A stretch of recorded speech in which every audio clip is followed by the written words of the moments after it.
One thing I've always wanted to do on this channel was review one of my favorite rock bands, and this is none other than Kiss. Now, Kiss have a amazing history. They have had so many different lineups.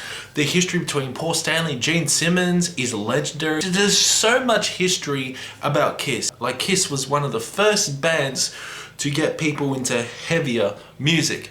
Of course, Kiss is not classified as heavy metal. They still classified it as a hard rock band. Although I don't consider Kiss to be metal, their live shows are pretty heavy. It's not metal per se, it's more hard rock. But back in the 70s and 80s, they were classified as heavy metal. A lot of people, especially in days of Dynasty, even Love Gun, like the early albums, a lot of parents stopped their kids from listening to Kiss because they thought it was the devil music. The way Gene Simmons was spitting blood to the crowd, it was whole theatrical, the pyro, just the aggression in the performances. It was like they were Satan themselves. Throughout the years, Kiss decided to change. They went from makeup to no makeup, experimented throughout the glam rock days, went into the more depressing days. And this album, Revenge, is more in the depressing era, where the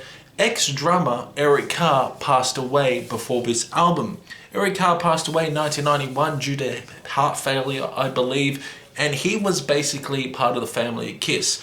After Peter Criss left, Eric Carr came in, and then from there, Eric Carr was on like 5 or 6 studio albums. Kiss in the 80s were more of a glam metal band, and they did decide to go into a more heavier direction throughout Revenge.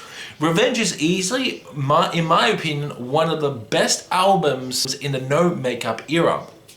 Kiss are a completely different band.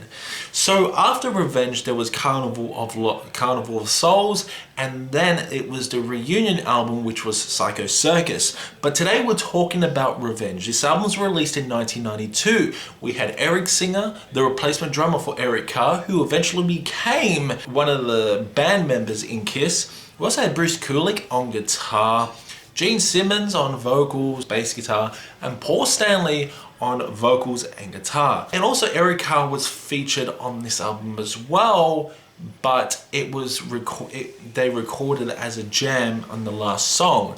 So there are 12 tracks on this album, run about 48 minutes. Discovered Revenge when I was like 8 years old. Throughout my childhood, I absolutely adore Kiss, and I still really like Kiss. Although I've ventured into heavier music, Kiss was easily one of my gateways into metal.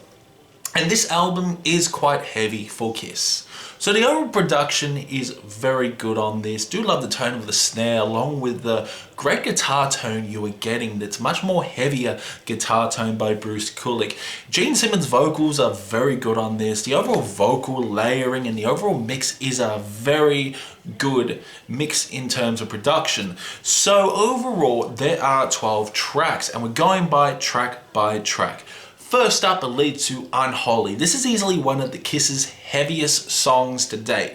This is a pretty fantastic song overall. Gene Simmons uses those more aggressive vocals throughout the song, not to mention the conclusion when he holds that unholy is absolutely fantastic. He just holds that note, holds that holy note for like 30 seconds. So the riffs are there. Eric Singer shines on this song as well. Bruce Kulick just creates this amazing guitar solo throughout Unholy, very fast and erratic. But yeah, Gene is the main star on this song. Paul Stanley harmonizes with Gene so damn well with Unholy, so damn good. And overall, Unholy is a great way to kick off the album. Unholy is easily one of the most vicious and heaviest songs by Kiss to date. I gotta say, even though the album after moves on to more heavier and grungier side by Kiss, and this is when they're really deep into Panic throughout the next album. But Unholy is a fun song overall, and you know what? It's a great party starter. That's why you're feeling so unholy. Next up is Take It Off. Take It Off is fantastic. Paul Stanley is the main vocalist on this, and just a prominent bass guitar by Gene Simmons is evident on this song. Great drum work as well. And Take It Off is an amazing song live. Literally, strippers are stripping for you with Take It Off, and girls are taking off their bras and throwing it at Paul Stanley from the audience. And Take It Off is a fun song overall. It's fun, it's catchy, it's what you want from glam metal, and the chorus is catchy as anything. Bruce Kulick's guitar on this is just phenomenal, and it's just a chord progression that really will get your juices rolling, that's for sure. Take it off, give it to me. Take it off, take it to me. Next up is Tough Love. Cool riff, love the prominent bass throughout this. Tough Love is great. Give me din din din tough din din din love. Din, din, din, din, din. So Paul Stanley and Gene Simmons share vocals on this, and they harmonize so damn well. Cool riffs on this, amazing melodies, and there's a great guitar solo on Tough Love. Really enjoyed the reverby snare on this, and Eric Singer really shines on this song as well, but Tough Love is fantastic.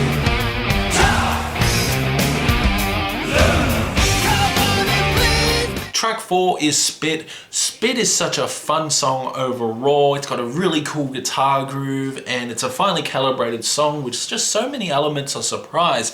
You wouldn't think Kiss would write a song like this, but it's fun overall and certainly is quite raunchy with the lyrics. Spit has a great melody as well, and Gene Simmons is the main vocalist on this. Also, Paul Stanley does the bridge part as well with the hook and bridge. Of course, Gene has a deeper vocal than Paul Stanley, and Paul Stanley really accompanies Gene Simmons with this song. And Spit is a great song, and I think it's easily one of the fun songs they've ever done. I need big hip, sweet lips, make a man out of me. God Gave Rock and Roll to You. If you're not a metal fan and you don't know God Gave Rock and Roll to You, this is such an incredible song. It's powerful, it's emotion as well. Bruce Kulick guitar work on this is just absolutely fantastic, with an amazing solo that will just melt your heart. Paul Stanley's vocals are very angelic on this, and it's more of a ballad sort of song, running about 5 minutes, one of Kiss's longest songs. It's got an uproar, it's got an epic feeling, it's quite majestic, and I just absolutely love it. The harmonization between Gene Simmons and Paul Stanley. God gave rock and roll to you, gave rock and roll, oh so damn good. It's catchy, it's melodic, and things just get even better. God Gave Rock and Roll to You is like the national anthem of rock and roll in my opinion. It's just an incredible song. Easily one of my top 5 Kiss songs of all time.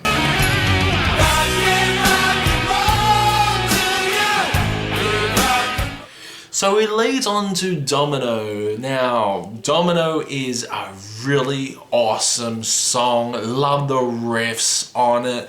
The riffs, so damn good. The riffs are in your face. Would have liked the guitar to be a little bit higher within the mix, just to be more punchy. But this is a great song. Eric Singer's drum fills on this, tight little accents, and Gene Simmons really delivers his vocal lines on this. I don't think Paul Stanley sings in this. I think he's more on the guitar with Bruce Kulick, but it's fantastic. And just the way he says, "They call me Domino," it's a very catchy song, and I love it.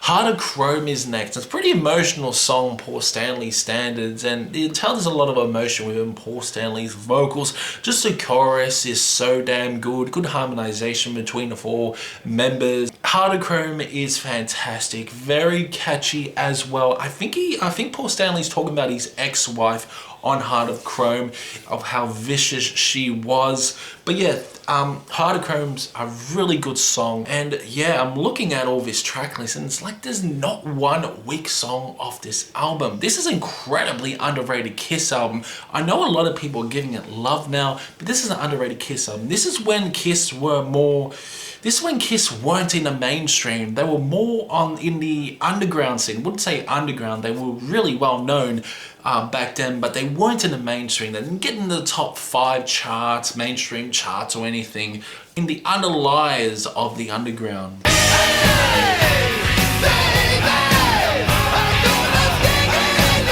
Next up is Thou Shalt Not. Thou shalt not, yes I know what I want. Gene Simmons really stars on this song. Again, some catchy riffs as well. Great solos by Bruce Kulick on this. Good drumming as well by Eric Singer. I don't think Paul Stanley features on this song. I'm not too sure. I don't think he does vocals on this. I think he does like background vocals to accompany Gene Simmons with that chorus. But Thou Shalt Not's fun song overall, and I absolutely love it. But I just feel like this song was a very good song when I first heard it, but it has slightly, it's still so catchy, but I don't go back to listen to Thou Shalt Not.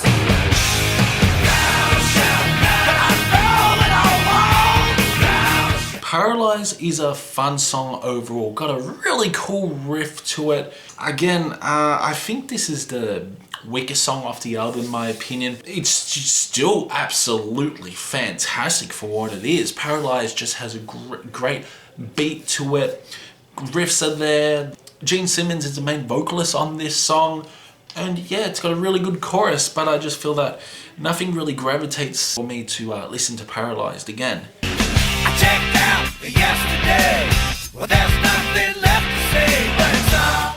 So next up is I don't wanna romance, I don't wanna dance, I just wanna forget you. So I Just Wanna's fantastic song overall. So it's also the playful words as well on this song. Paul Stanley is featured on this song with the vocals, and it's just fun. And they do play around with the word forget. So they go for, which sounds like something else. But yeah, I Just Wanna is a great song to end off this album. It's got a really cool solo and it's just a fun song overall. I just love the energy on this. I could say this is a great closer to Revenge. Easily I Just Wanna would be one of my favorite Kiss songs because it's just so playful, it's just so energetic and it's fun. At first you think it's all about sexual ego and everything like that with the lyrics. It's really clever how they use those words, but I Just Wanna has a more deeper meaning. I don't wanna romance, I don't wanna dance, I just wanna forget you. So finally, Carr Jam 1981. Eric Carr jams his drums. Eric Carr, the late Eric Carr, really shines on this song with the cool drum rolls, drum fills and little accents, and it's a really great instrumental overall.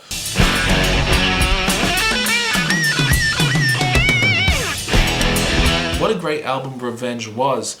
Released in 1992, the next album was a more heavy approach by Kiss. In my opinion, this is Revenge and Carnival of Lost Souls would be easily one of their heaviest albums, like especially Carnival of Lost Souls just triggers in the most heaviest guitars, but we'll talk about Carnival of Lost Souls later on. I think it's Carnival, is it Carnival Souls or Carnival of Lost Souls? I can't remember. But yeah, Revenge, great album, easily one of Kiss's best albums in my opinion, underrated album. In my opinion, this is their best no makeup album. So with Kiss Revenge, a 94%.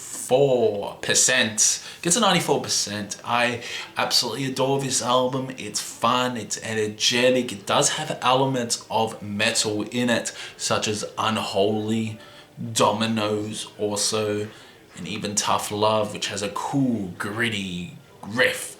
But yeah, Unholy would be my opinion, to be classified as a metal song for sure.